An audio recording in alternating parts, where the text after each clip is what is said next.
Hello and welcome to Scandicore's Pro Tip video series. In this video, we are going to be going through the control screen for a Horizon SPF 200A, explaining what the icons are and what they do.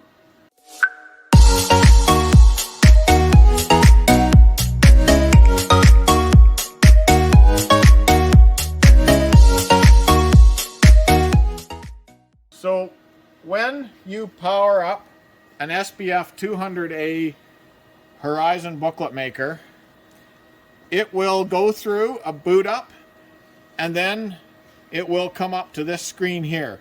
And this screen here gives you the options for the type of booklet you want to make. So this one here, you can see it's stitched and saddle folded.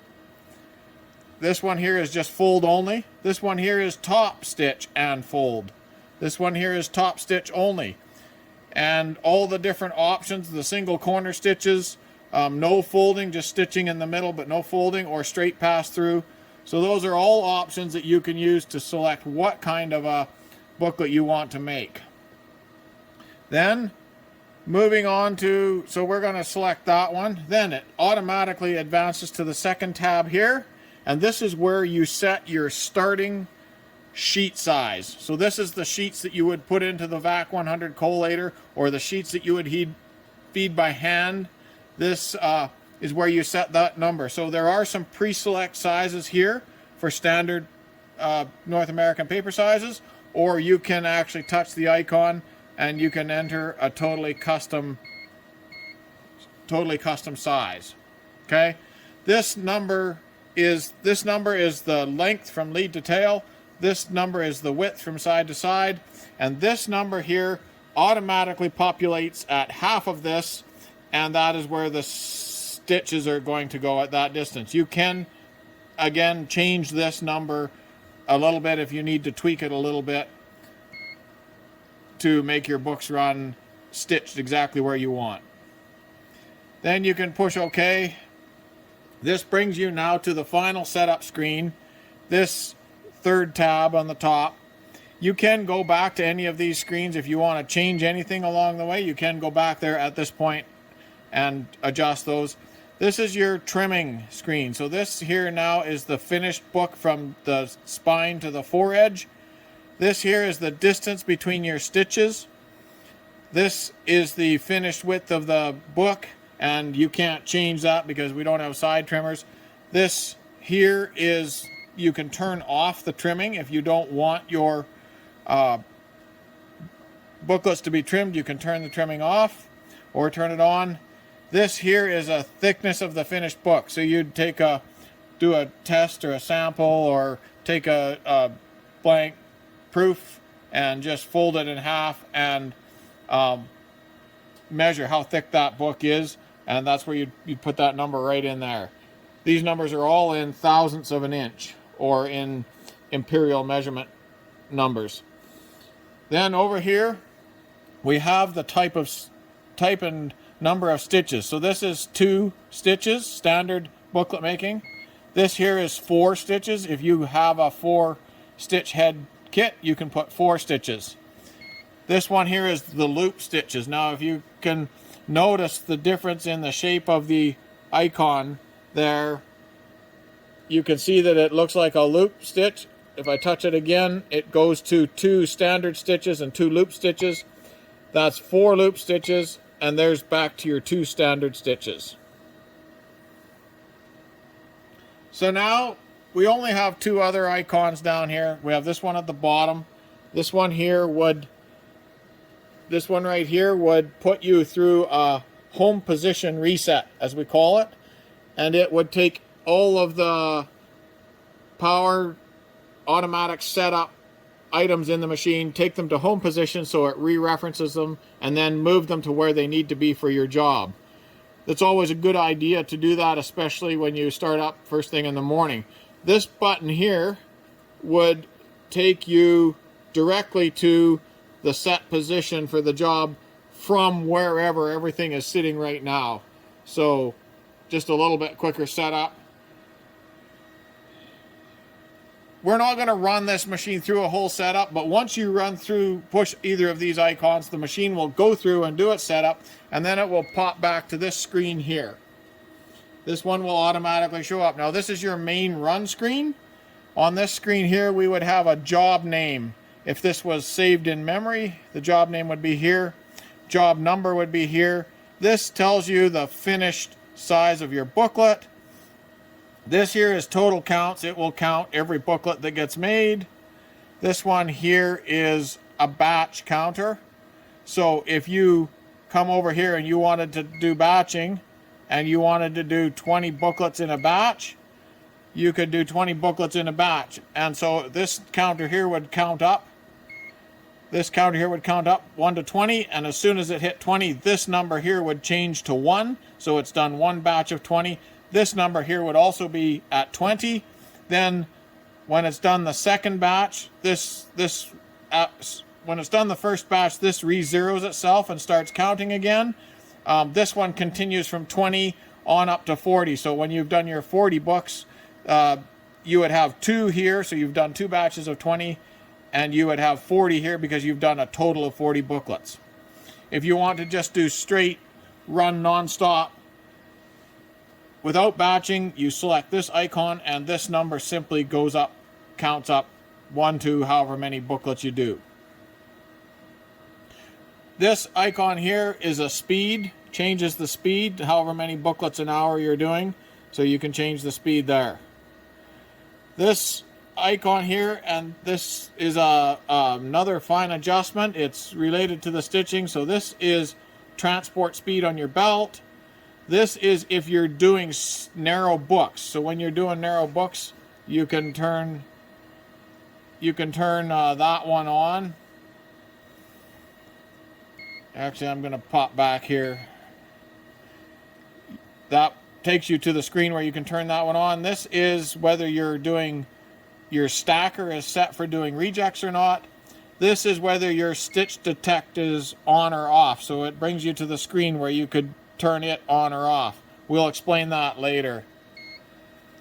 So these icons here just take you directly to screens where you can change different settings in the machine. This here is a standby, put it to sleep for a couple minutes. This here is your testing screen for the stitches. So you could put a couple of sheets of paper underneath the stitch heads. You could push OK and it would do 3 stitches consecutively, one after the other. And this is for testing and setting up your stitch heads if you want to make sure your stitch is the right length and balanced left to right. This opens and closes your jogger guides underneath the stitch head and in the fold area. This one here is single step testing. So if you push this, it would collate a set of books. It would bring the book into the area underneath the stitch heads, and then it would wait there while you could do your manual jog on your buttons over on your control panel over here. You could do your manual jog, and you could test to see that your jog is set properly, your sizes are set properly. Then it would have another set of icons here that would allow you to run the stitch heads, and then it would allow you to forward it onto the fold area. So this icon is individual steps in the test booklet process. This one here is it would make a complete booklet without trimming. You'll notice the trimming is got the red circle with the line through it, so it would make a booklet but it wouldn't trim it. And this one here makes a complete booklet, trimmed and everything, so that you can see what the finished product is like.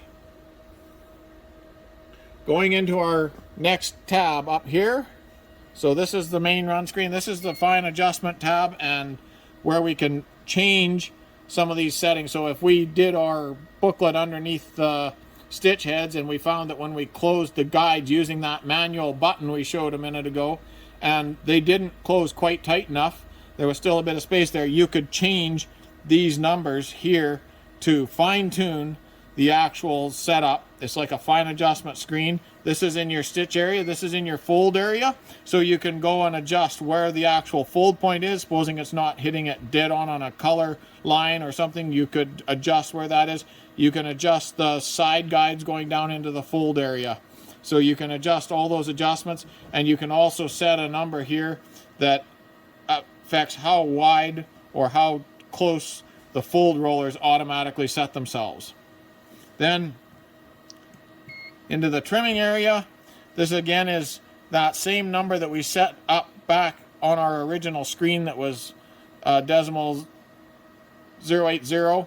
This is a fine adjustment for that. It's how thick the book is, and it relates to the spacing in the transport belts to bring the book into the trimmer.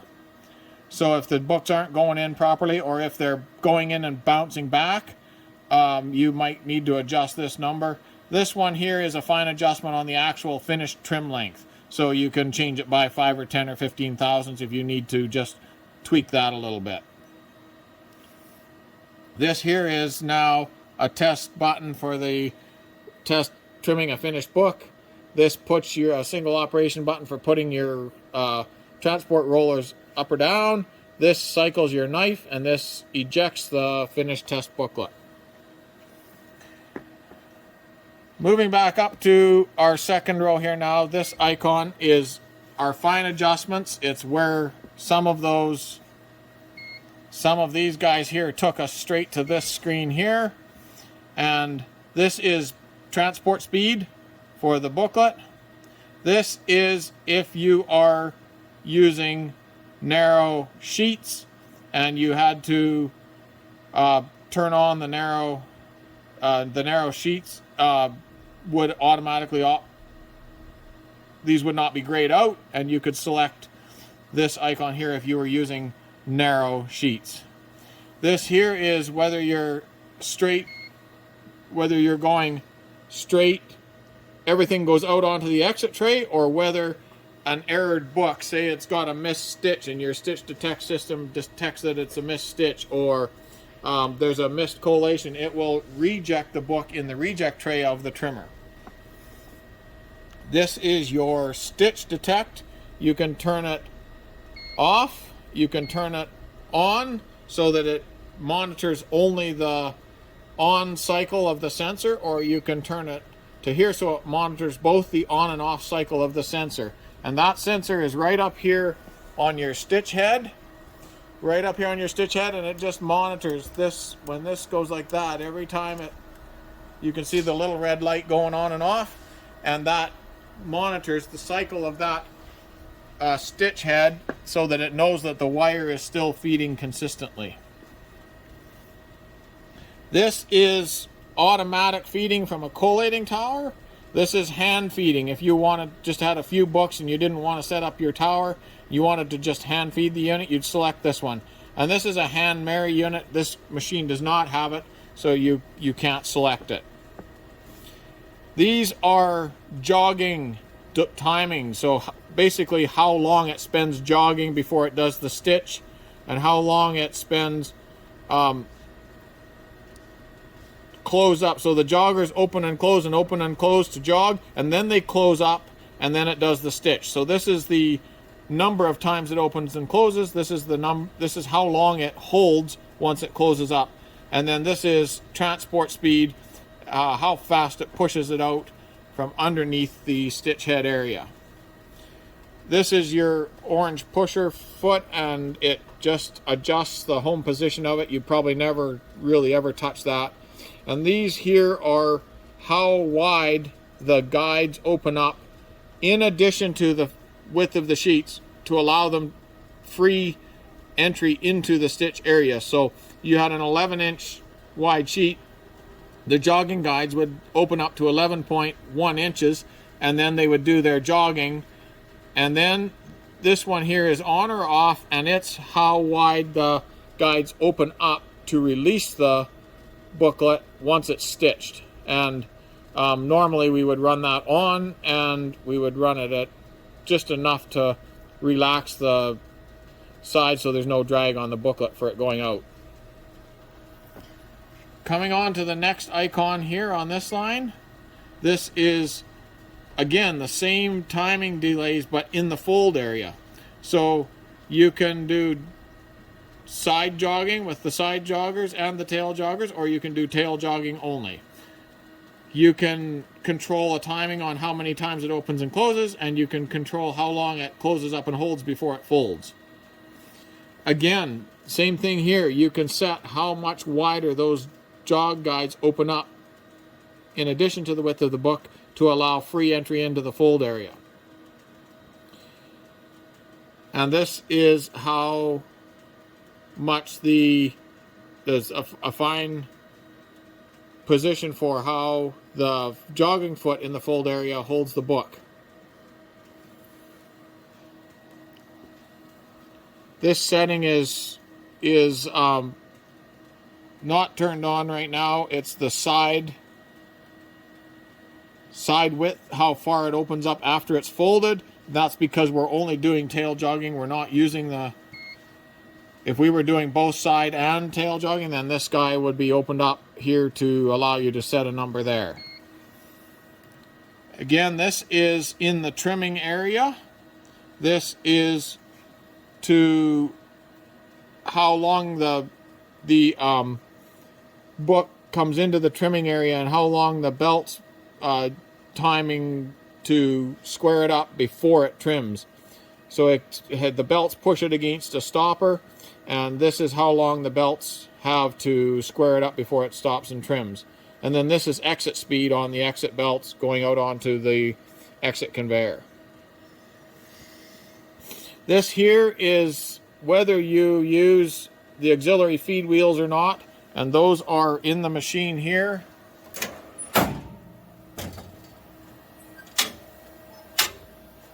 That is these wheels here, and they just ride at the back end of the sheet when it's in there, and if you don't want to use it, then it just takes these right out to the far end up here and doesn't use them at all. So we would always set up the machine to use those auxiliary wheels, but there's times when you want to pull them out of the way or not use them if they're not being effective. Moving on to this here, this is machine configuration, and these are optional accessories that this machine does not have. So if it had them in the master setup, we would tell it that it had them, and then these guys would be lit up where you could use them or not use them. So this is page insertion kit. This is a TD 200.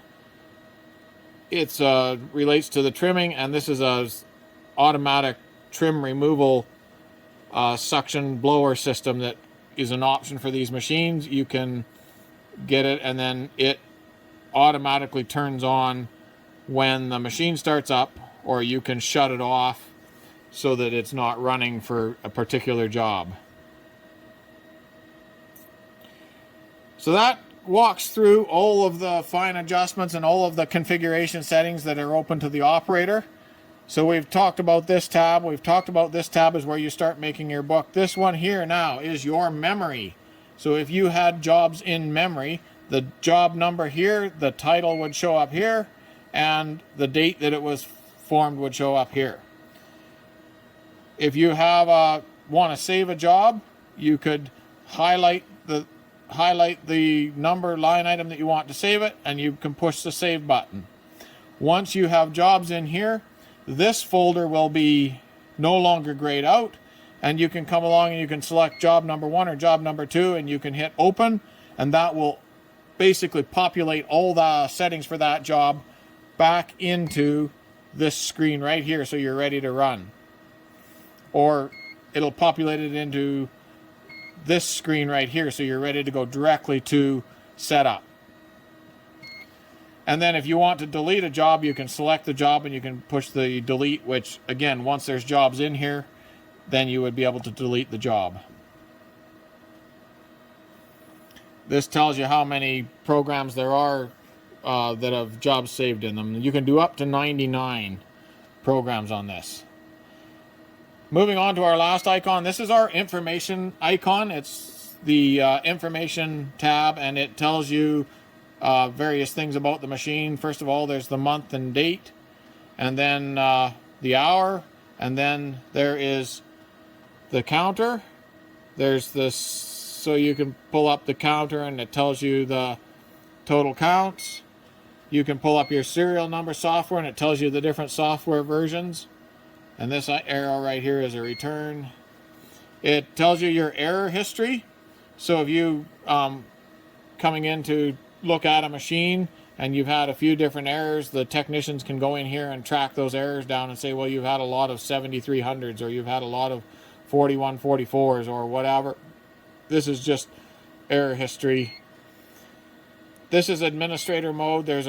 It's password protected, which we would give out to the shop foreman, and they can go in here and do some configuration settings and some permanent fine adjustment settings. This is system configuration. This just tells you now what all is in the system. So we have the VAC 100, the ST40, the SPF 200A, the FC 200A, and the LC 200 for the long exit conveyor. It's just simply an information screen related to your system configuration. This here is monitors. So this here is all of the sensors in the machine. You got your SPF fold area, your SPF stitch area, your SPF overall system error, electronics and overall positioning and stitch wires, and then you've got your trimming section. So it helps for diagnosis. If you're say you keep getting an error coming up that there's a home position error or a 7300 error, relates to a sensor that's not detecting something, you can come in and find that sensor and you can say, oh well, this sensor's not on right now and it should be, so that's possibly our problem right there. So this is all a diagnostic screen. This single operation, this is for shop foremen or skilled operators that are fully understanding the machine. They can come in here and they can do single operation. Basically, you can move any of the power items individually. So you could move the transport motor individually, or you could shift your machine forward or backward. You could do your stitch driver motor. You could just run it, just cycle it. It's again used in diagnostic or calibration modes by the technicians, but it can also be used to help diagnose problems. If technicians talking to an operator and they say go into your single operation screen and try running this process. And last but not least, we have our service, which this is fully password protected. It is service technician area only, and it is not something that we let the operators go into normally. So that covers off the main operation points of the SPF 200A display screen icons and what their purpose of their use is in either setting up or fine adjusting or running, troubleshooting, diagnosing things about the Horizon SPF 200A. Thank you for listening. We hope you enjoyed the video.